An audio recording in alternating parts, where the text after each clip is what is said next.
But that's impossible. How could I marry a prince? I'd have to be A princess. And you are, dear. Princess Aurora. Tonight we're taking you back to your father, King Stephen. But I can't. He's coming here tonight. I promised to meet him. I'm sorry, child, but you must never see that young man again. Oh, no. No. I can't believe it. No.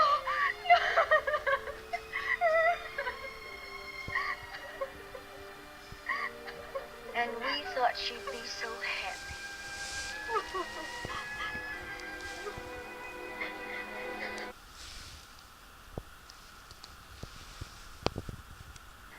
A crown to wear in grace and beauty, as is thy right and royal duty.